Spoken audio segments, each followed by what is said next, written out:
तो मैथ से आज हम सारे बच्चे को डर निकाल देंगे कि मैथ होती क्या है। चलिए बात करते हैं आज मैथ के बारे में।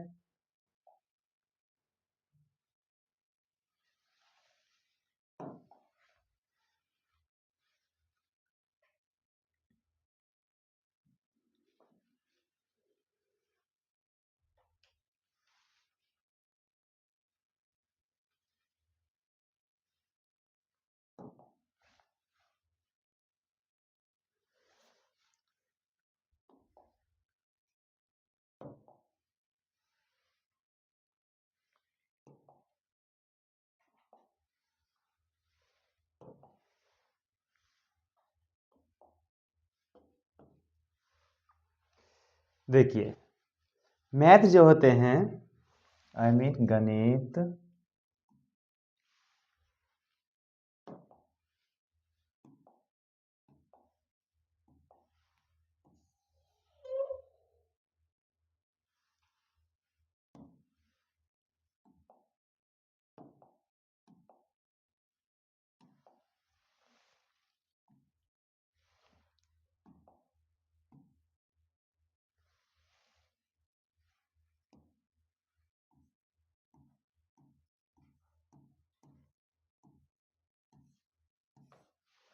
गणित गणित में आपको पहले पता होगा गणना। गणना क्या होती है? और गणित का एक ही उद्देश्य होता है, जिस प्रकार आप आगे जा रहे हैं उसी प्रकार उसको रिवर्स में देखना। आप कोई भी क्वेश्चन हल करते हैं तो उस क्वेश्चन को हल करने के साथ जैसे वह हल आपका होता है, क्या उसको हम रिवर्स करके देखना पड़ता है कि वो क्वेश्चन सही है या नहीं है। मैथ यही सिखाता है हमको। जीवन भर बोलिए तो लगभग में मैथ का वही चीज़ ही है। एग्जाम्पल में हम बता सकते हैं कि यदि 2 में 4 जोड़ दें हम, 6 होता है। फिर उसका जांच के लिए हमको 2 में 6 में से 4 को घटाना पड़ता है तो 2 आता है। तो इससे लगता है कि मैथ का एक जो कॉम्बिनेशन जो बनता है वो सही है। ठीक, तो उसके आधार पे हम लोग आज मैथ को पढ़ेंगे और समझेंगे और किस प्रकार हमारा मैथ ख़त्म हो जाएगा ये आपको पता भी नहीं चलेगा और अच्छी तरह से आपका फेवरेट सब्जेक्ट बन जाएगा। ये हम गारंटी लेंगे कि आप जितने भी हम क्लास आपको यूट्यूब के माध्यम से डालेंगे, ये सारे आप अटेम्प्ट करते हैं और अपनी ईमानदारी के साथ आप इसको सही से धैर्यता से देखते हैं, तो हम गारंटी लेंगे ये आपका फेवरेट सब्जेक्ट हो जाएगा। तो सबसे पहले बात करते हैं हम गणित। गणित में आता है अंक, जिसको हम लोग वास्तविक संख्या भी बोलते हैं। अब ये संख्या होती क्या है? आपको तो पता होगा, संख्या का हर जगह यूज हम लोग करते हैं। गणना के रूप में कोई भी वस्तु की गणना करते हैं, तो गणना तो सबको लगभग में आते हैं क्योंकि 10th लेवल के बच्चे हैं आप सभी। और आपका फरवरी में एग्ज़ाम भी होने जा रहा है, तो फरवरी में एग्ज़ाम होगा और बच्चा गणना नहीं आएगा तो उतना तो कमज़ोर नहीं होगा। क्या बात है? हाँ, बिल्कुल सही बात है। देखो, तो गणना जो होते हैं हम लोग पहले से ही हैं या हमारे पूर्वज बोलिए, गणना हमको दे के गए हैं 1 2 3 4 5 6 7 8 9 10 11 12 डॉट डॉट डॉट डॉट। अब आपको एक बता दें चिन्ह के बारे में, ये जब तक बढ़ते जाएगा इसका एक चिन्ह होता है, इन्फिनिट बोलते हैं इसको। क्या बोलते हैं बाबू? इन्फिनिट यानी अनंत। इसको अनंत बोलते हैं। तो आपको ये गणना लगभग में सबको आता होगा। कुछ व्यक्ति होते हैं जो पूर्वज काल को लेके पकड़ कर रखते हैं कि जीरो का खोज कैसे हुआ, कब हुआ, क्यों हुआ, क्या इसकी भूमिका है, क्या इसकी विशेषता है। लोगों को लेकिन ये समझ में नहीं आता है कि सबको लगता है कि जीरो का खोज यदि आर्यभट्ट ने किया है तो क्या ये बात सही है? क्या जीरो पहले से नहीं था? यदि था तो किसने खोज किया जीरो का? यदि जीरो नहीं था तो फिर गणना कैसे होता था? आपको ये भी बात समझना होगा, क्योंकि हमारा जो नंबर है ये पहले इस तरह से गणना के रूप में चलता था कोई भी वस्तु चीज करने के लिए। जैसे देखो 1 2 3 4 5 6 7 8 9 10 11 12, और जैसे ही इस तरह से बढ़ते जाएंगे अनंत चला जाएगा। लेकिन इसमें आपको एक बात समझना होगा, ये जो 1 2 3 4 5 6 7 8 9, उसके बाद ये जो है ये सिंबल और ये सिंबल दोनों समान है, और यहाँ पर ये सिंबल इनसे मिलता जुलता नहीं है। यानी कहने का मतलब ये है कि 1 से 9 तक में ये इसका सिंबल नहीं मिलता है। फिर जो आता है 11 12, ये सिंबल पुनरावृत्ति है। पुनरावृत्ति का मतलब होता है कि पहले तो एक अंक लिखा गया था 1 2 3 4 5 6 7 8 9 और 0। लेकिन आपको यहाँ पता चलता होगा कि जिस प्रकार 1 2 3 4 5 6 7 8 9 है। अब देखो ये जो एक है ये एक यहाँ से यहाँ आ गया, यानी डबल अंक हम बोल सकते हैं इसको। यानी पहला जो स्टेप था वो इकाई में चल रहा था, लेकिन जैसे ही उसका जितने भी अंक था समाप्त हो गया फिर डबल हो गया। फिर उसी प्रकार डबल से जब वह अंक खत्म हो जाता है तो ट्रिपल में चला जाता है। 4 पर 4 अंक 5 अंक 6 अंक 7 अंक 8 अंक, यानी लगभग में हर अंक का एक महत्व है। इसीलिए आपको पता होगा कि मैथ का जो गणना होता है हर जगह यूज करते हैं। ऐसे तो इस तरह से हर एक जगह आता है। जैसे आप ए को देख सकते हैं, ए में ABCD में 26 लेटर होती है। अब उसको भी ए से जेड तक लिखते हैं, फिर उसको डबल करते हैं, यानी AB AC AD AF, इस प्रकार से आगे बढ़ते जाता है। अब इस प्रकार से आगे बढ़ते जाता है तो इसका मतलब ये है कि गणना तो उसका भी बेस्ट था नहीं, वो एक शब्द वर्ड बनता था और उसका अर्थ अलग अलग होते थे। लेकिन इसका जो होता है गणना के रूप में हर एक शब्द जो भी बनता है अंक के रूप में सबके सब उपयोगी है और गणने का काम करते हैं। नहीं तो हम लोग ए से भी गणना शुरू कर सकते थे, ABCDEFGHIJKLMNOPQRSTUVWXYZ कर सकते थे और उसके बाद अलग नाम रख सकते थे। लेकिन नहीं, ये गणना के रूप में किए और इसके बाद जो भी अंक आते जाता है, यानी double step, triple step, four step, सारे चीज़ का उपयोग होता है। और अधिकतर जगह नहीं, हर जगह हमारे पूरे पृथ्वी पर इसी प्रकार गणना चलते रहता है और इसी से हम संबोधित भी करते हैं। चाहे 1 करोड़ तक गणना हो या अरब खरब जितने भी बोल सकते हो, सारा गणना इसी से चलते हैं। तो आइए इसके बारे में बात करते हैं कि पहले तो गणना 1 2 से शुरू होती थी, लेकिन ये 0 कब आया और ये जो गणना शुरू होती थी इसका क्या नाम है? तो आपको पता होगा कि 1 से जो गणना शुरू होती है उसे हम प्राकृत संख्या कहते हैं। प्राकृत संख्या क्या होती है? यानी गिनती की संख्या। प्राकृत संख्या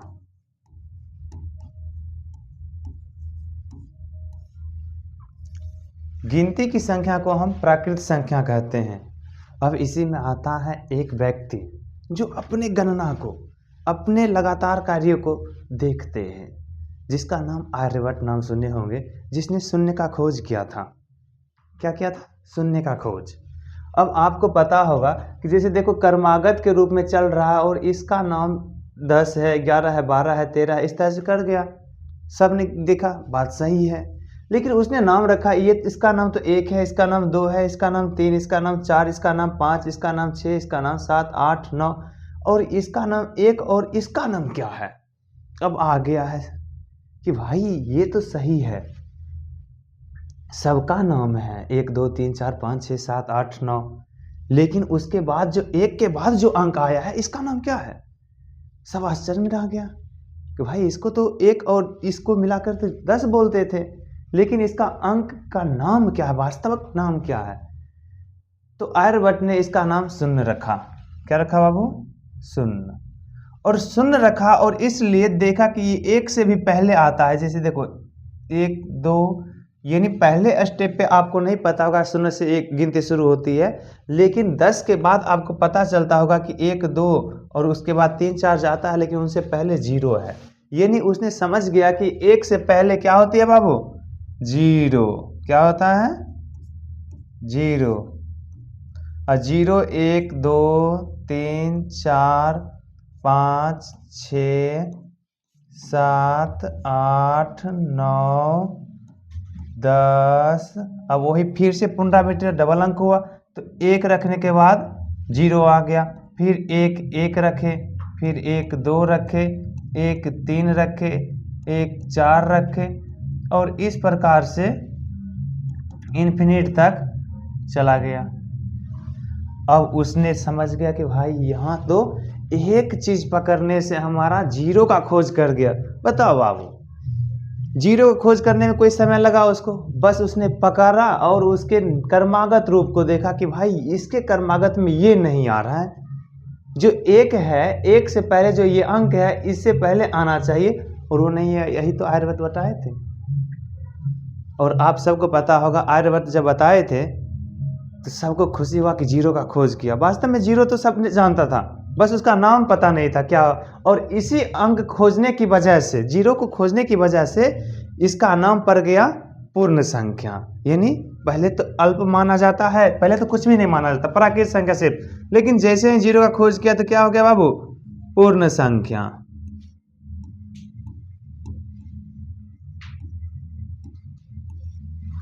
यानी कह सकते हैं कि पूर्ण संख्या का पहला अंक जो होता है 0 2 1 2 3 4 5 6 7 8 9 10 डॉट डॉट अनंत तक चले जाओ।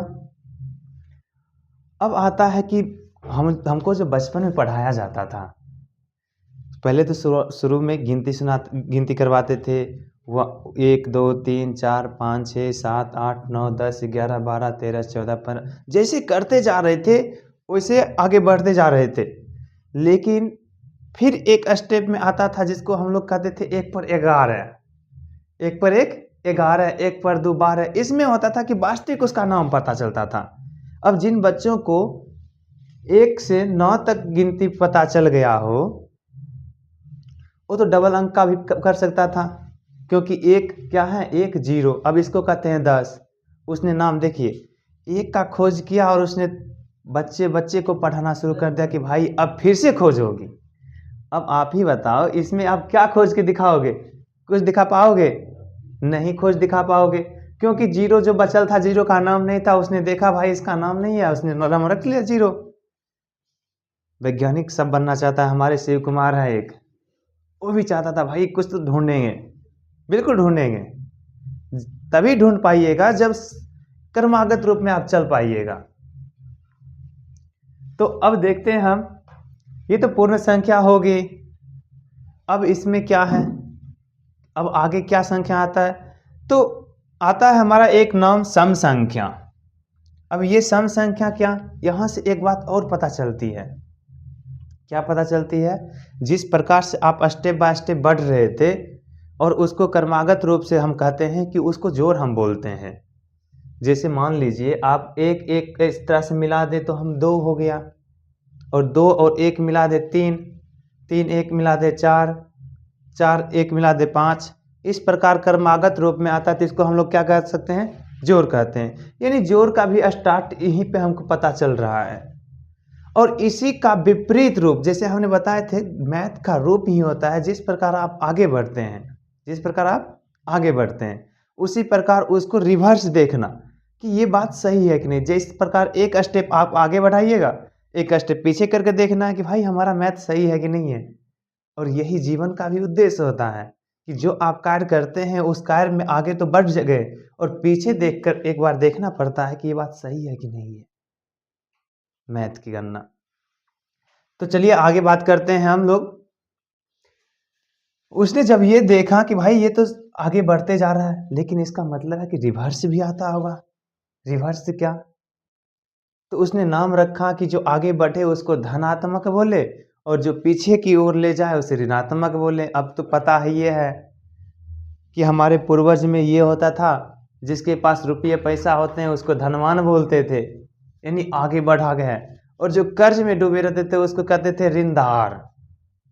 अब इसी से नाम उसका पड़ गया, मान लो धनात्मक और ऋणात्मक।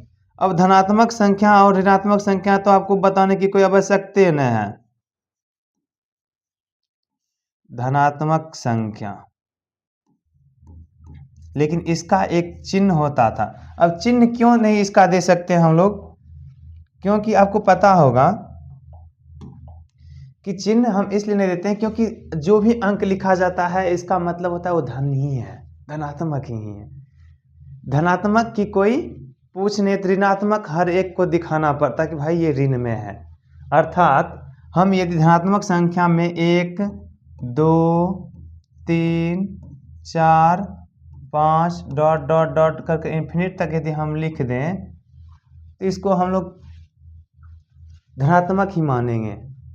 लेकिन यदि ऋणात्मक संख्या को इस प्रकार लिख दें नहीं मान सकते, क्योंकि इसको चिन्ह देना पड़ता है। और यहाँ पे हम प्लस देंगे या नहीं दें तो भी हमारा क्या होगा, धनात्मक होगा। और ऋणात्मक संख्या में ऋण का देना आवश्यक पड़ता है बाबू। ऋणात्मक संख्या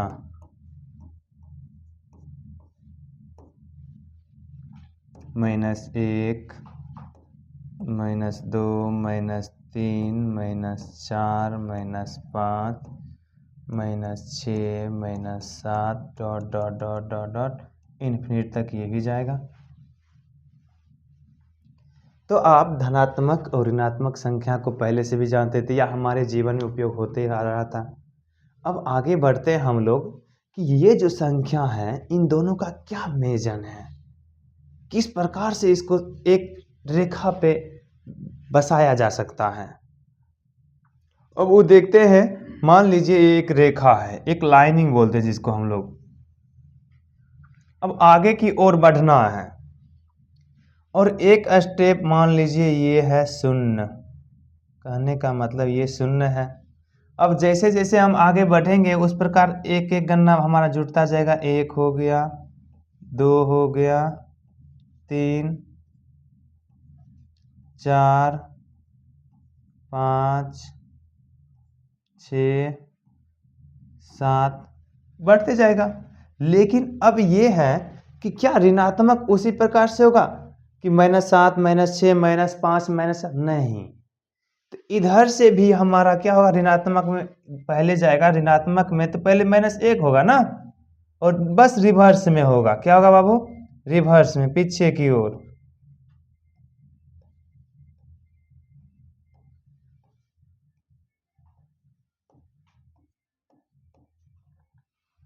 डॉट डॉट इन्फिनिट तक चला जाएगा।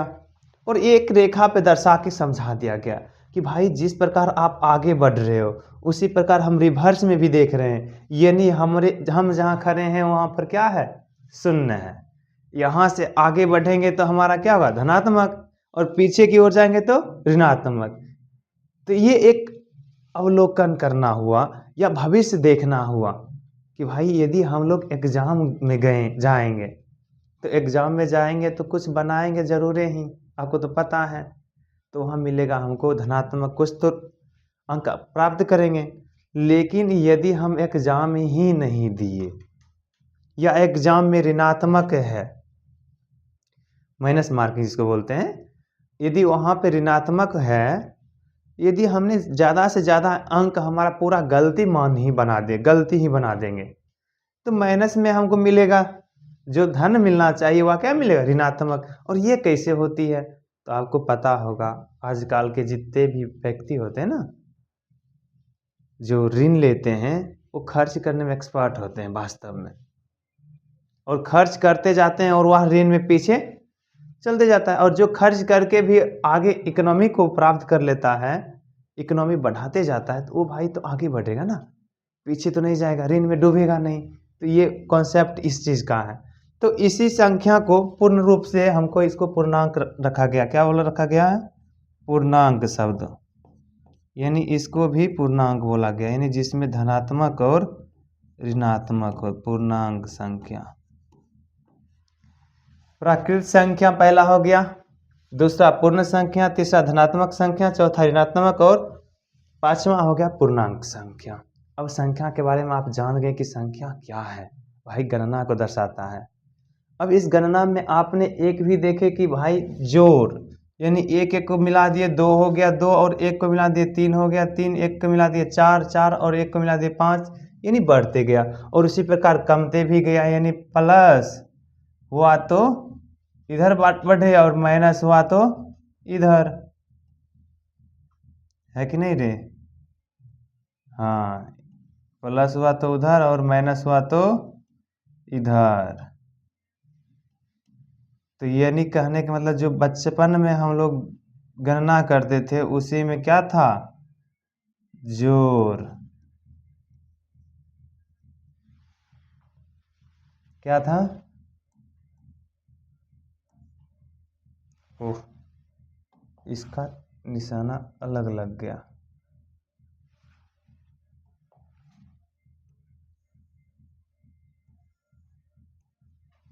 अब बताओ किन बच्चों को जोड़ नहीं आता? हाँ, उसको जोड़ नहीं आता, किसको? जिसको अवलोकन किया ही नहीं, अब वहां पे लाख बात कर दे, 1000 बात कर दे, पते नहीं चलता कि भाई घटा कैसे करे, जोड़ क्या होती है, नहीं पता चलता।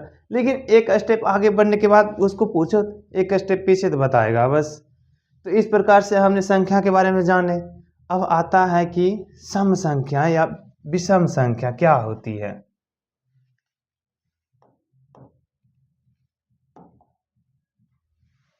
अब विषम संख्या क्या होती है भाई, या सम संख्या क्या होती है? तो पहले सबसे पहले सम संख्या हम देखेंगे। क्या देखेंगे?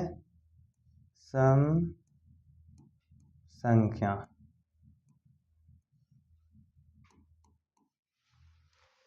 सम संख्या के बाद में एक चीज हम आपको बता दें, जितने भी संख्या हैं यानी 1 से लेके अनंत तक, उन सारे संख्याओं को 2 भागों में बांटा है। 2 भागों में कैसे बांटा है? एक को देखा दोस्त के रूप में, यानी 2 4 6 8 10 12 14 16 18 dot dot dot dot infinite तक। अब एक एक बीच से निकाल लिया गया। तो पहले जो सम संख्या है वो 2 का गुणज भी बोल सकते हैं, या 2 का भाग भी लग सकता है पूरा पूरा, उसको सम संख्या कहते हैं। और विषम संख्या में क्या होती है, ये 2 से भाग नहीं लगता है, विषम संख्या।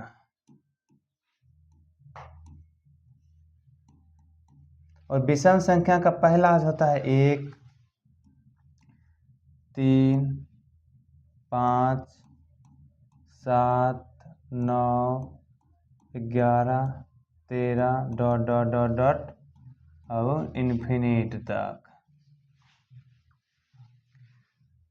तो आपको पता चला होगा कि पूरे संख्या, यानी कहने का मतलब है कि हम यहाँ पे यदि हम संख्या लिख दे 1 2 3 4 5 6 7 8 9 10 11 12 13 14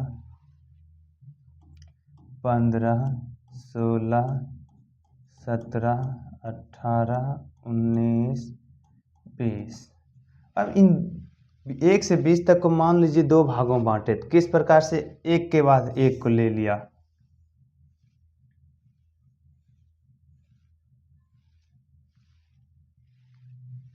और एक के बाद एक जो आया, अब 2 का गुणज, यानी 2 को जब 2 भाग में बांटेगा तो कोई ना कोई तो 2 से सब भाग लगेगा। 2 भाग में यानी बांटा गया तो एक अंक जो होगा कि 2 से नहीं लगेगा, एक भी नहीं। और एक अंक ऐसा होगा जो सब लगेगा, और जो सब 2 से भाग होता है उसे सम संख्या कहते हैं, और जो 2 से भाग नहीं होता है उसे विषम संख्या कहते हैं। सिंपल बात है। अब भाग का मतलब ये नहीं कि पूरा पूरा भाग लगना चाहिए, जैसे मान लीजिए 2 को 2 से भाग लगाएंगे तो 1 आएगा, 4 में 2 से भाग लगाएंगे तो 2 आएगा, पूरा पूरा कट रहा है। तो इस प्रकार से हम नहीं, जिसने भी बताए थे सम संख्या और विषम संख्या को 2 भागों में रखा है। अब आता है इसी प्रकार से हमारे रामानुजा का नाम जानते होंगे, वो मैथ विशेषज्ञ हैं रामानुजा, जो हर हमेशा गणना में ही खोया रहता था। अब वो गणना में क्यों खोया रहता था, क्या था उसका वास्तविक, इसके बारे में थोड़ा बात कर लेते हैं। अब बताइए, जैसे पहले हमने देखे थे 1 2 3 4 5 6 7 8 9 10 में उसका नाम जब हमने पता किए तो 0 का नाम नहीं था, तो आर्यभट्ट ने उसको जान के 0 का नाम दिया। और रामानुजा भी उसी प्रकार से थे। उसने देखा कि भाई सम संख्या जो है, और संख्या को 2 भागों में बांटा गया, एक तो सम संख्या, एक विषम संख्या, और जो 2 से पूरी पूरी भाज्य लग जाए उसे सम संख्या कहते हैं। और विषम संख्या जो 2 से विभाज्य ना हो पूरी पूरी, उसे क्या कहेंगे, विषम संख्या कहेंगे। अब यहाँ आता है भाज्य अभाज्य संख्या। अब ये भाज्य अभाज्य संख्या क्या है, तो उसने देखा कि भाई ये तो चलो 2 से भाग लगता है, और 2 एक के बाद एक, हर एक अंक जो होता है 2 से भाग होता है। लेकिन अब भाज्य अभाज्य संख्या में उसने क्या देखा कि भाई जिस प्रकार से सम और विषम को अलग कर रखा है, उसने उसी प्रकार भाज्य अभाज्य, वो भाज्य अभाज्य कैसे किया है,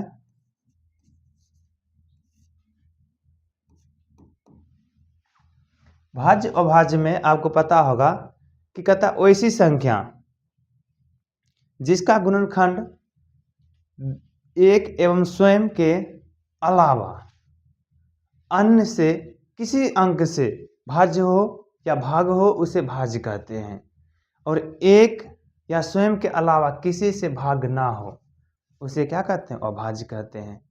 अब यहाँ पर क्या इसका रीजन है, कहने का मतलब ये था कि 1 से पूरा अंक विभाज्य था, यानी जितना भी अंक आता है, यानी कहने का मतलब है 1 से लेके अनंत तक हर एक संख्या 1 से भाज्य है। तो उसको तो कोई बात ही नहीं, 1 को तो अपवाद में रखना पड़ेगा, और 2 से 1 के बाद 1, 1 के बाद 1, हर एक संख्या भाज्य है, उसको सम संख्या रख लिया।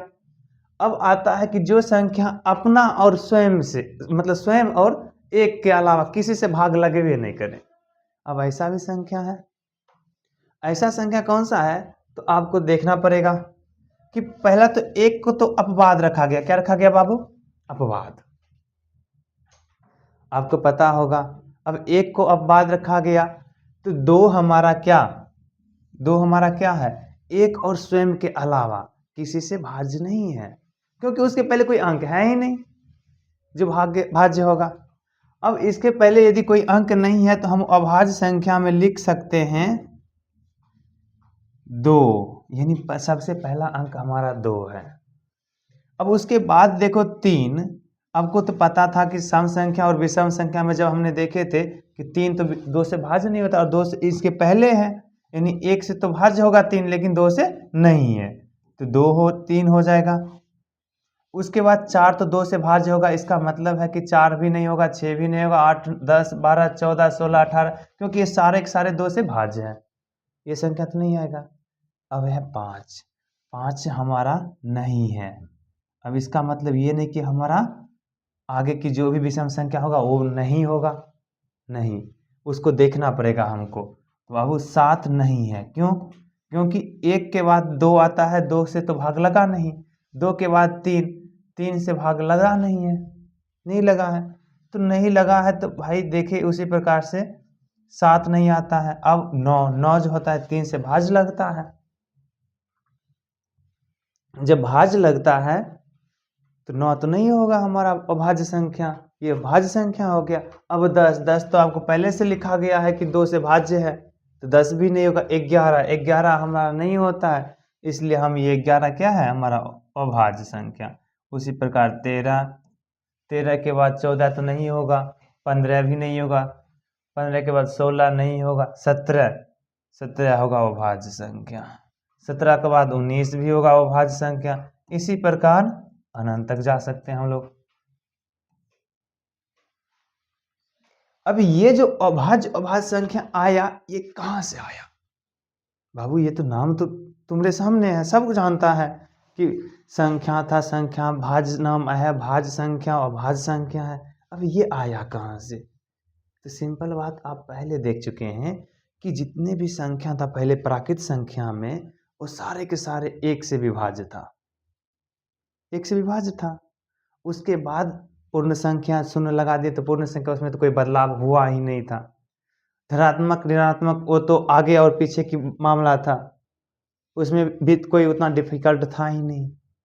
अब आ जाता है हमारा पूर्णांक संख्या, तो धनात्मक और पूर्णात्मक को एक जगह बांध दिया, वो हमारा पूर्णांक हो गया। लेकिन यहाँ पर अब आता है भाज्य और अभाज्य संख्या। तो रामानुज थे, उन व्यक्ति का एक व्यक्तित्व था कि वो अंक में हमेशा खोया रहता था। अंक में खोया रहने का मतलब ये था कि उसका माइंड में हर हमेशा अंक के बारे में विश्लेषण चलता था कि अंक में क्या था, किस तरह से ढूंढते हैं। जिस प्रकार से हमने बताया, एक से लेके जितने भी अंक है सबके सब एक से भाज्य है। फिर दो से लिए तो दो के बाद जितने भी, मतलब एक के बाद एक जितने भी अंक आता है सारे के सारे दो से भाज्य है। तीन के बाद 3 अंक यदि हम लेते हैं बाबू, 3 और 3 6, 3 9, 3 12, 3 15, 3 18, 3 21, इस तरह से 3 के गुणज में सभी भाज्य होगा। लेकिन अब आपको ये भी पता होगा भाई, जो 4 जो है 2 से भाज्य है पहले। अब जो 2 से भाज्य है 4, तो 4 से तो कोई मतलब ही नहीं बनता, क्योंकि जितना 2 से भाज्य था उनसे कम तो 4 से भाज्य होगा, तो 4 को रखा ही नहीं। देखा 5 से भाज्य लगता है, तो हाँ देखा लगता है, तो क्या क्या, तो 5 5 10, 5 15, 5 20, 20 5 25, इस प्रकार से आगे बढ़ते गया, यानी 5 के अंतराल लेते गया। उसके बाद फिर से देखा भाई 6 देखा कि भाई 3 से तो पहले भाज्य है, तो 6 को देखने की कोई आवश्यकता ही नहीं है। देखा 7 किसी अंक से विभाज्य नहीं है। इसी प्रकार देखते गया और उसको समझ में आया कि कुछ अंक ऐसे है जो अपना और स्वयं के अलावा किसी से भाग लगता ही नहीं है। और जब भाग नहीं लगेगा तो बाबू उसका तो नाम अलग रखेगा ही रखेगा। तो उसने रख दिया, रे भाई जो भाग लगा उसे भाज्य, जो नहीं लगा उसे अभाज्य। सिंपल बात। तो अभाज्य में यानी कहने का मतलब है 2 और 3 5 7 13 11 13 17 19 में भाज्य नहीं लगा। और भाज्य संख्या वो होगा जो इसमें एक और स्वयं के अलावा अन्य से विभाज्य हो। अब एक और स्वयं के अलावा, अब देखो बाबू, सही बच्चा यहीं फंसता है। शुरुआती का क्वेश्चन बहुत ही डिफिकल्ट होता है, और डिफिकल्ट बहुत होता नहीं है, लोग समझ लेता है, लोग क्लियर ही नहीं समझता है क्वेश्चन को। अब वो कैसे? अब देखो, भाज्य संख्या यदि पूछ दिया जाए आपको सबसे निम्नतम भाज्य संख्या क्या है, तो कितना बच्चा होता है? 2 मार देता है। उसको लगता है कि भाज्य और सम संख्या में कोई अंतर है ही नहीं। 2 नहीं तो सोचता है 3 मार देते हैं, भाई 3 तो हो जाएगा। लेकिन भाज्य और अभाज्य संख्या में फंसता है बहुत सारे बच्चे। तो भाज्य संख्या का मुख्य उद्देश्य क्या था? एक एवं स्वयं के अलावा किसी अन्य से भाज्य होना चाहिए, यानी भाग लगना चाहिए।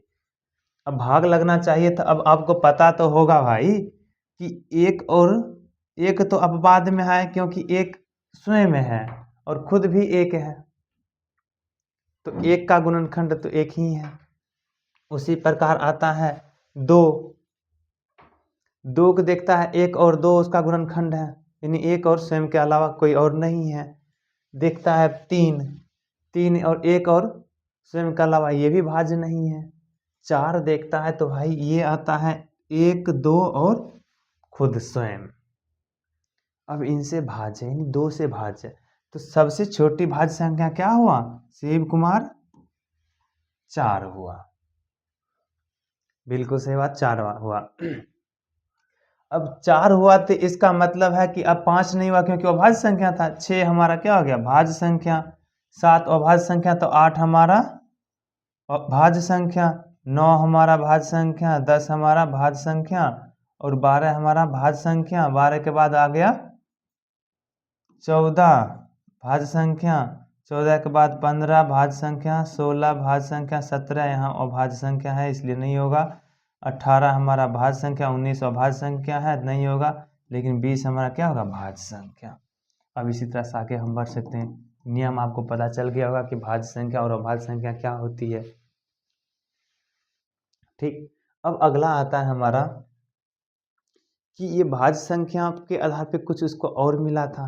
वो क्या मिला था, जैसे भाज्य और अभाज्य संख्या की तुलना किया था गुणनखंडों के रूप में, उसी प्रकार वो देखता है कि भाई कुछ अंक ऐसा है जो स्वयं और स्वयं से ही गुणज होता है तो भी वह संख्या समान होता है। अब ये क्या होती है, जैसे में मान लीजिए एक और एक से गुना किए तो एक ही हुआ, और 4 एक ऐसा संख्या है जिसको 2 और 2 यानी समान संख्या से गुणज किया तो 4 हो गया। फिर आया 3 गुना 3, देखा 9 है। यानी कहने का मतलब ये रहा कि कुछ संख्या ऐसा था जिसका गुणनखंड के रूप में समान अंक था। समान अंक में कैसे, जैसे एक का यदि हम गुणज लिखेंगे तो 1 गुना 1 लिखेंगे, बिल्कुल लिखेंगे। लेकिन वही प्रकार आता है 4 का हम लिखते हैं 2 गुना 2। तो उसने ये चीज को पकड़ा कि भाई ये जो है ये क्या है, तो इसका भी नाम रखा। क्या नाम रखा, तो इनसे नाम रखा वो परिमेय और अपरिमेय संख्या। अब यहाँ अपरिमेय संख्या परिमेय संख्या कैसे रखा, क्या सॉरी परिमेय संख्या अपरिमेय संख्या कैसे रखा, इसको हम थोड़ा जानते हैं या इसका विश्लेषण हम करेंगे आगे। लेकिन पहले हम इससे पहले हम आपको क्या बता दें, इनसे पहले हम वर्ग के बारे में बात कर लेते हैं। वर्ग और वर्गमूल, और वहीं से रूट चढ़ता है और वहीं से परिमेय और अपरिमेय संख्या बनता भी है। वो कैसे, देखिए उसने देखा एक को और एक को गुणज किया, यानी इसका हम लोग कहते हैं एक पे खुद का पावर, यानी समान जाति। समान जाति से गुणज हो रहा है तो पावर बढ़ रहा है बाबू। जब पावर बढ़ रहा है तो उसे हम क्या कहते हैं, इंग्लिश में पावर, लेकिन हिंदी में वर्ग बोलते हैं या स्क्वायर बोलते हैं। क्या बोलते हैं, एक का स्क्वायर। और उसने देखा 2 का स्क्वायर, उसी प्रकार देखा 3 का स्क्वायर, 4 का स्क्वायर कर दिया, 5 का स्क्वायर कर दिया, 6 का स्क्वायर किया, 7 का स्क्वायर किया, 8 का स्क्वायर किया। स्क्वायर करते गया, लेकिन उसमें देखा कि भाई अंक तो इसमें बीच बीच में कुछ बहुत सारा गैप है। वो कैसे, तो देखो 1 का स्क्वायर किया तो 1 आया था, 2 का स्क्वायर किया 4 आया, 3 का स्क्वायर किया 9 आया, और उसी प्रकार 4 का स्क्वायर किया 16, 5 का स्क्वायर किया 25, 6 का स्क्वायर 36, 7 का स्क्वायर 49, 8 का स्क्वायर 64, 9 का स्क्वायर 81, 10 का स्क्वायर 100। अब इस प्रकार से तो ये अंक दे दिया कि भाई ये तो वर्ग संख्या है। एक का वर्ग है 1, 2 का वर्ग है 4, 3 का वर्ग 9।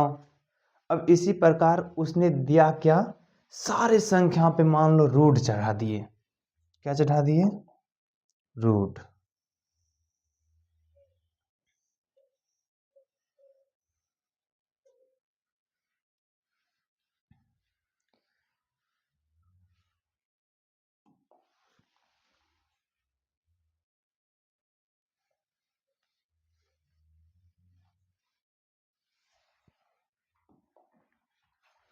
सारे संख्या पे रूट चढ़ा दिए। जैसे मान लेते हैं ये 1 है, 2 3 4 5 6 7 8 9 10 11 12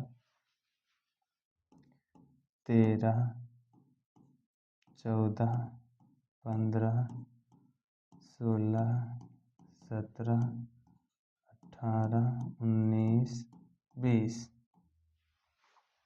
अब इन पे एक रूट चिन्ह आता है इस प्रकार से, उस पे सारे पे चढ़ा दिया मान लो।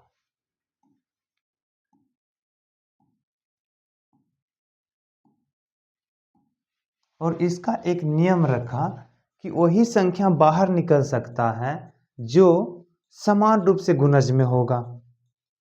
अब समान रूप से में जैसे एक को हम देखते हैं गुणज के रूप में 1 गुना 1, यानी ये समान अंक है। 2 अंक में से 1 अंक बाहर निकल गया। अब इन संख्या को हमने रख लिए परिमेय के रूप में। अब ये कैसा परिमेय है तो हम आगे बताएंगे। लेकिन जैसे √2, अब √2 जो है समान अंक का गुणज नहीं है, जिसको हम बाहर निकाल सकते हैं। उसी प्रकार √3 भी नहीं है। √3 नहीं है तो √4 है 2 का, इसको हम 2 गुणज 2 कर सकते हैं और निकलेगा 2। यानी कहने का मतलब है रूट में जो भी संख्या आ गया, ये √9 निकल जाता है हमारा 3 गुणज 3 में, तो 3 निकलता है। जो वर्ग संख्या था वही निकल रहा है। √16 निकल जाता है 4 गुणज 4 में, यानी 1 4 बाहर। अब ये समझ लीजिए कि रूट सारे संख्या पे चढ़ा दीजिए, और जो संख्या रूट से बाहर निकल गया वो संख्या हमारा परिमेय हो गया, और जो संख्या रूट के अंदर रह गया वो हमारा अपरिमेय रह गया। इसका अलग एक लेवल भी है, उसको और बताएंगे आगे।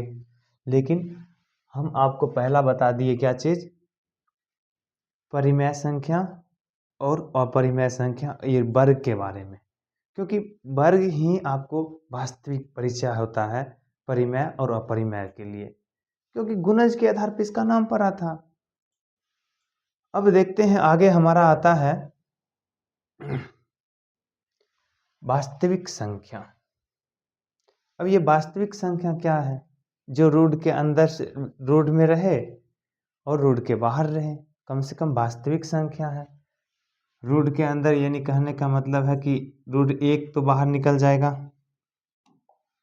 √1 बाहर निकल गया हमारा, लेकिन √2 अंदर ही रह गया, √2 रह गया, √3 रह गया, √4 निकल गया था 2 में।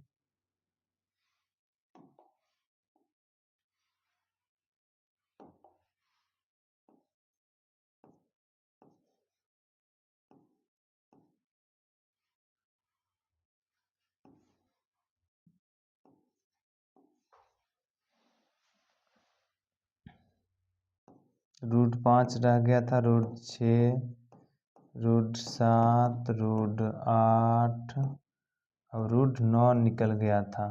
क्या निकला था, तो 3 था। तो इस प्रकार से हमको वास्तविक संख्या बताते हैं, जिसमें यानी परिमेय संख्या और अपरिमेय संख्या दोनों हो। और कुछ ऐसा संख्या है जो ऋणात्मक होता है। ऋणात्मक क्या होती है, जिसे में माइनस रूट नहीं लगा सकते हम लोग, और रूट के अंदर भी माइनस नहीं लगा सकते। यानी ये संख्या जो होते हैं हमारा अवास्तविक के रूप में रहता है। तो वास्तविक संख्या आपको समझ में आ गया होगा कि यानी परिमेय संख्या और अपरिमेय संख्या जो रहे, यानी जिसका संबंध हो, वो हमारा वास्तविक संख्या होता है। और परिमेय में भी और अपरिमेय संख्या में जो ऋणात्मक हो उसे हम अवास्तविक संख्या मानते, मतलब उसका कोई मूल्य है ही नहीं। अब ये ऐसा हम क्यों बोल रहे हैं मूल्य नहीं है, तो आपको पता होगा रूट का एक नियम है कि भाई गुणज में निकलना बाहर। अब रूट 1 अंदर है तो 1 गुणज 1 तो बाहर निकल जाएगा। अब उसी प्रकार √2 नहीं निकलेगा, √3 नहीं निकलेगा, लेकिन √4 से 2 निकल गया। क्रमागत के रूप में देखा जाए तो 1 2 3 4 सबका वर्ग है, और सब में से वर्गमूल निकलता है। जो वर्ग है वर्गांक, वो तो वर्गमूल उसका होगा ही, क्योंकि वर्ग ही विपरीत वर्गमूल है। तो आगे हम बढ़ते हैं। ये आंकिक तो हमने समझ गए संख्या के बारे में। अब आता है परिमेय संख्या। अब परिमेय संख्या और अपरिमेय संख्या का एक आता है वास्तविक परिचय, जो हमें 10th लेवल पे पढ़ाती है। परिमेय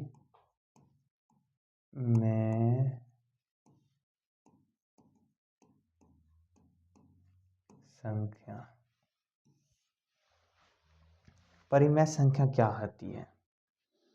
परिमेय का मतलब ही होता है p/q। अब p/q मतलब भाग देना बाबू। अब यहाँ समझ लेना भाग क्या होता है। भाग तो आप सब भी लगाते होंगे, बचपन में कोई चीज़ लाया होगा अपने भाई दोस्तों के बीच, तो उसे बांटना ही भाग कहलाता है। हम लोग तो ही करते थे बचपन में, कुछ भी लेके आते थे, आराम से बांटे। तो पहले भाग नहीं पता था कि भाग किस प्रकार लगाया जाता था। हम लोग तो कुछ भी लाते थे, कुरी लगा लेते थे, बांट लेते थे, मस्ती से खा लेते थे। कोई ज़्यादा भी लेता था। तो चलिए वो सब बात छोड़िए, बाद की बात है। लेकिन परिमेय संख्या भी वही प्रकार होता है जिसे हम भाग लगा सके। अब भाग लगा सके, और क्या ऐसा कोई संख्या नहीं जिसमें भाग नहीं लगा सके? कोई संख्या हो सकता है? नहीं हो सकता है, क्योंकि संख्या किसी वस्तु का प्रतीक होता है। किसी वस्तु का प्रतीक बोले तो जैसे मान लीजिए, यदि 1 2 3 4 5 6 7 8 9 10 11 12 13 इत्यादि, यानी डॉट डॉट इन्फिनिट तक, ये तो हमारा अंक है। अब इसी में परिमेय संख्या और अपरिमेय संख्या कहता है क्या है। तो आपको पता होगा ये सारा यदि वस्तु कहीं ना कहीं होगा तो उसको लेने वाला कोई ना कोई जरूर होगा। कहने का मतलब ये है कि यदि आप 500 की नोट रोड पे गिरा दीजिएगा तो उसको जरूर कोई ना कोई उठा लेगा। क्यों? क्योंकि वस्तु है, वस्तु की मांग है, कोई ना तो कोई उठाएगा। तो जितने भी संख्या आपके सामने लिखा हुआ है, सब के सब हमारा परिमेय संख्या है। इस रूप में जो भी फल रहे, वस्तु रहे, सब के सब उठा लेगा, यानी भाग इसको कहते हैं। भाग लग जाएगा, सबका भाग होता है, जो उठा ही लेगा। क्या कहते हो? अब लेकिन ये आता है यहाँ पे कि ऐसा तब फिर कौन सा संख्या है जिसको हम भाग नहीं लगा सकते हैं। एक कहानी सुनाते हैं आपको कि जब आम के पेड़ देखें आप लोग, अवश्य देखे होंगे, हमारे बिहार है, बिहार में आम तो बहुत ज़्यादा, और सबसे ज़्यादा तो लीचियाँ, लीची ही मिलता है हमारे मुजफ्फरपुर नगर में। तो देखिए, ये हमारा वृक्ष जो होते हैं बहुत सारे मंजर देते हैं। मंजर मतलब पुष्प, जिनसे फल बनती हैं। अब मंजर जो देते हैं तो मंजर का मूल होता है, मूल आधार उसका फल का मूल होता है, रूप। अब जितने मंजर वो एक बार में उत्पत्ति कर देता है, उस सबको पोषित नहीं कर पाता है पेड़। और सबको पोषित नहीं कर पाता है तो कुछ ऐसे फल होते हैं या मंजर होते हैं जो हवा के झोंकों से, बारिश की बूंदों से गिर जाता है। इस जिसको हम लोग बोलते हैं झड़ जाता है, या ये बोलिए कि किसी के बहकावे में बह गया, चला गया। और आप सब भी वैसा ही होते होंगे कि कोई आया जिसका लगाव किसी और चीज़ में रहा और उसमें हल्का फल्का मन लग रहा है, और कोई आया किसी और रास्ता में ले गया, बह गया, तो उसका कोई वैल्यू नहीं होता है। आप भी थोड़ा गौर कीजिएगा। आप 10वीं का एग्ज़ाम देने जाते हैं, आपको पढ़ाई एक मूल अस्तित्व है या उसका जुड़ाव आपके जीवन को सुधार देगी।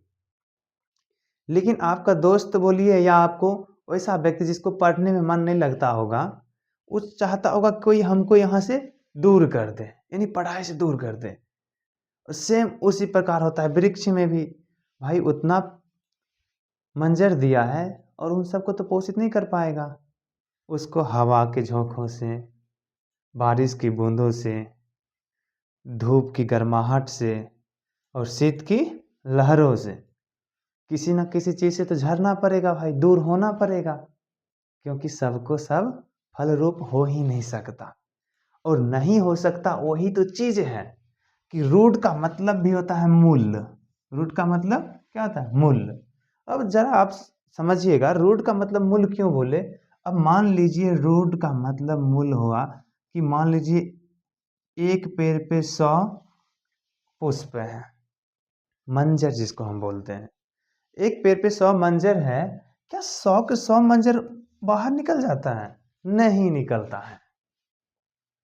क्यों नहीं निकलता है? तभी तो बताए ही थे, कोई तो हवा के, हाँ, झोंकों से, और बारिश की बूंदों से, धूप की गर्माहट से, शीत से कहाँ से था दूर। उसी प्रकार आप सब में भी कुछ ऐसे बच्चे हैं अवश्य जो किसी न किसी बहकावे में आ रहे हैं, अपने लक्ष्य से दूर हो रहे हैं।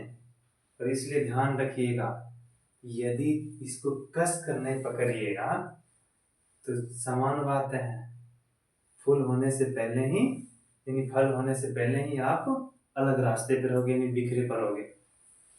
चलिए देखते हैं इसका क्या नियम है। तो इसका नियम है कि 100 है तो 10 निकलेगा, यानी 10 का स्क्वायर, नहीं ना है बाबू। 10 गुना 10 यदि कर दे तो 100 होता है, और एक 10 निकल जाएगा। अब ये 10 एक निकलेगा, लेकिन इसका एक और नियम है। नियम क्या है? आपके लिए बहुत बढ़िया बात है यहाँ पे। नियम ये है कि यदि यहाँ पे पावर दे दिया जाए, यदि अलग से, जैसे आप सबके लिए हम पावर के रूप में आए हैं, हमारा लक्ष्य ही है आपको संपूर्ण रूप से पोषण करना, कि 10th का एग्जाम उसको छोटा सा एक नमूना लगे कि एग्जाम कुछ होता नहीं है, मैथ कुछ होता नहीं है, मैथ के एग्जाम से डरना नहीं है, क्योंकि ये तो यूं ही पास हो जाएंगे।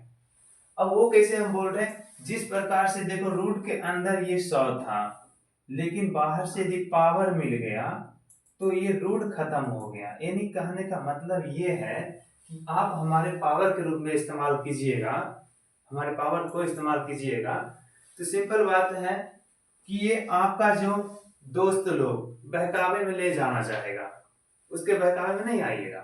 क्यों नहीं आइएगा भाई? तो ये हम पावर है ना मेरी, आप हमारा डर मानिएगा तो आप डेली क्लास कीजिएगा, कीजिएगा कि नहीं कीजिएगा। लेकिन हमारे पावर के अंदर दिन नहीं रहिएगा कि आप डेली क्लास कीजिएगा, नहीं कीजिएगा। जब मन होगा तब करेंगे, दोस्त आएगा, अरे चलो रे खेलते हैं, खेलने चल जाएगा, या घूमने, नहीं घूमने ज्यादा जाता है, ये लोग होता ही है घूमने। लेकिन पावर रहने पे क्या होता है, उस 100 के 100 बाहर आ सकता है, ये बात ध्यान कीजिएगा। तो इसी प्रकार से हम लोग रोड के अंदर और रोड के बाहर को समझे हैं। अब लेकिन यहाँ पे ये आता है कि पावर देने के बाद सब अंक तो निकल सकता है, लेकिन सब अंक में पावर देने वाला होता भी तो नहीं है, ये दूर की बातें हैं। लेकिन यहाँ हम समझेंगे कि सब में एक नियम था, जो कुछ अंक थे रूट से बाहर निकला था, और कुछ अंक था जो बाहर नहीं निकला था। इसमें से एक निकला था, और इसमें से 2 निकला था, इसमें से 3 निकला था, और उसमें से 4 निकला था। और 4 के बाद 5 निकलेगा, 5 का जहां वर्ग होगा वही निकलेगा। तो ठीक है, तो हमारा परिमेय संख्या और परिमेय संख्या समझ में आ रहा है? बिल्कुल आना चाहिए, क्योंकि परिमेय संख्या होता ही है भाग देने वाला, और भाग तब होगा जब वह मूल तत्व से निकलेगा। कहने का मतलब ये था कि पेड़ से फल बनिएगा तभी ना बटिएगा। अब पेड़ से उसी में रह जाइएगा, कहने का मतलब फल बनिएगा ही नहीं तो बटिएगा कहाँ। और जब बटिएगा नहीं तो परिमेय संख्या कहाँ से होइएगा? होइएगा परिमेय संख्या, बताइए। आप किसी के भाग लगिएगा? नहीं लगिएगा। यही चीज है, समझिए कि जो रूट के अंदर रह गया उसे उठाने वाला कोई नहीं है, अर्थात वो किसी काम का नहीं है, उसे अपरिमेय का भाग लेने वाला नहीं है। लेकिन जो रूट से बाहर निकल गया उसको लेने वाला हर कोई है, जिसको हम लोग परिमेय संख्या कहते हैं। अब यहाँ बात ये आती है कि रूट से तो ठीक है, लेकिन उनसे पहले भी हमने देखे थे पूर्ण संख्या में एक शून्य। शून्य क्या परिमेय संख्या है? बहुत सारे बच्चे चर्चा करते हैं शून्य परिमेय संख्या या अपरिमेय संख्या। क्या शून्य में जब कोई, जैसे जिस प्रकार हमने आपको बताए हैं, जो वस्तु रहता है तो उसको उठाने वाला भी कोई होता है, नहीं भाग लेने वाला होता है, लेकिन यहाँ कुछ वस्तु है ही नहीं, इसको कौन उठाएगा? क्या ये शून्य अपरिमेय संख्या है? तो हम एक बात अवश्य कह दें, जहाँ कुछ भी नहीं होता है वहां विश्वास अवश्य होता है। जैसे आपके पास ये अवश्य विश्वास होगा कि आप मेरे क्लास कीजिएगा तो अवश्य पास होइएगा, इतना तो विश्वास होना चाहिए। और वही चीज है जहाँ कुछ भी नहीं, यानी मेरे पास भी कुछ भी नहीं, आप हम पे क्यों भरोसा कीजिएगा? क्योंकि आप हमें जानते नहीं, कुछ भी नहीं है, लेकिन फिर भी विश्वास होगा कि हाँ इनके पास रहेंगे, अर्थात भाग लेंगे। और वही है, कुछ नहीं रहते हुए भी आप यहाँ पे भाग लीजिएगा, किसके आधार पे? विश्वास के आधार पे। किसके आधार पे बाबू? विश्वास। और यही आपका शून्य को भी क्या बना देता है? परिमेय। और वही चीज रखना होगा आपको हम पे। हम आप सबके लिए ही आए हैं, किसी और के लिए नहीं। बिहार है, आपको तो पता ही है बिहार हमारी शिक्षा को कितने बदनाम कर रखा है। उसे सुधारेंगे, अवश्य सुधारेंगे, लेकिन समझिए जिसके पास कुछ भी नहीं उसके पास क्या है? विश्वास। और विश्वास से भाग लेने वाला है कि नहीं है? है। और वो सब कौन है? आप सब हैं। ठीक है, तो चलिए, यानी जीरो हमारा परिमेय संख्या हो गया, और जीरो जब हो गया तो जितने भी प्राकृतिक संख्या था वो सारे सारे परिमेय संख्या है। लेकिन रूट के अंदर यानी जो कोई काम का ही नहीं है उसको कौन भाग लेगा? लेगा? नहीं लेगा, तो ये परिमेय संख्या है। तो अब आगे आते हैं हम लोग, चर्चा संख्या के बारे में चर्चा कर लिए। चर्चा किसके, कौन सी संख्या के बारे में कर लिए? तो आपको बता दें,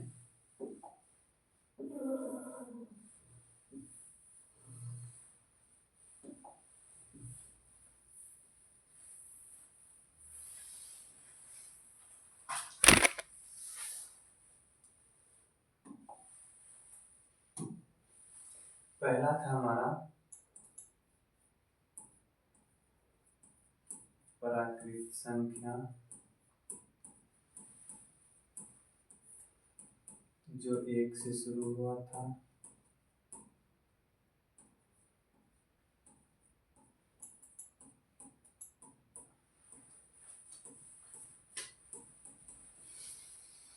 दूसरा था पूर्ण संख्या,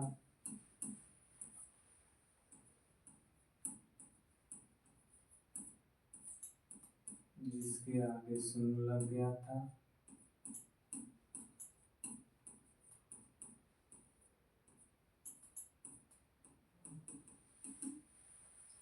उसके बाद आया था हमारा धनात्मक,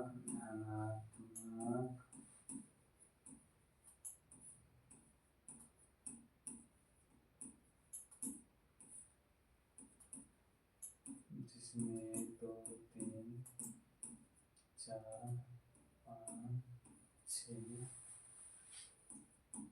7 8 9। उसके बाद था ऋणात्मक,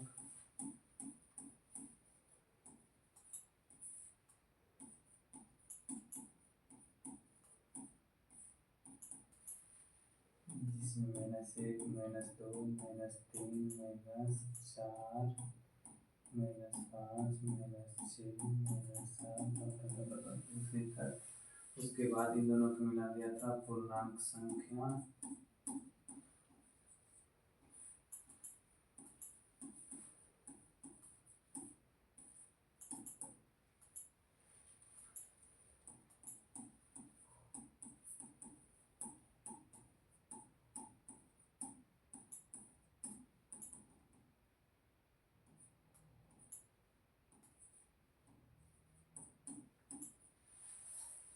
पूर्णांक के बाद आया था सम संख्या,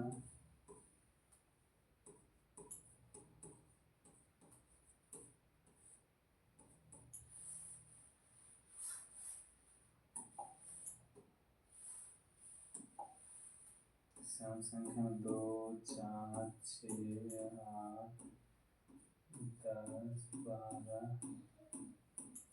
14, 16, 18। उसके बाद था विषम संख्या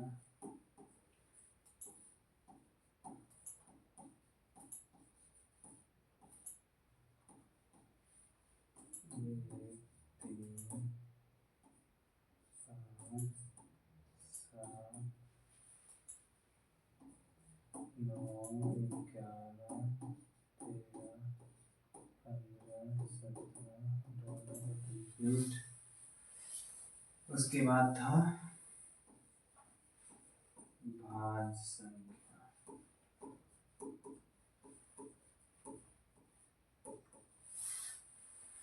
जिसमें भाज्य संख्या 4, 6, 8, 9, 10, 12, 14, अभाज्य संख्या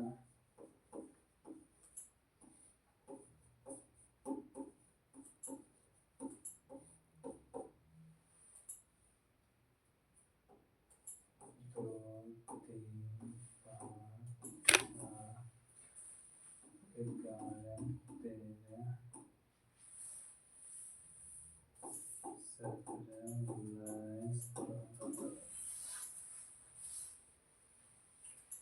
19,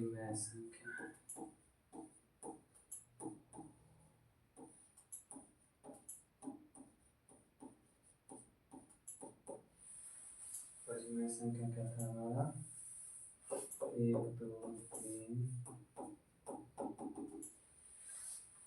अपरिमेय संख्या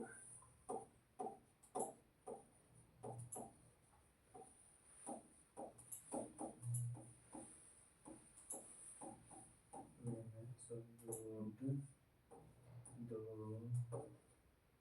रूट 3, रूट 6, रूट 7, रूट 5। तो ये सारी संख्याएं आप याद कर लीजिएगा। चलिए आगे बढ़ते हैं।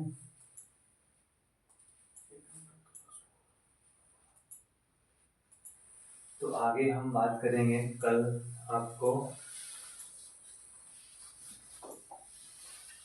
जोड़ के बारे में।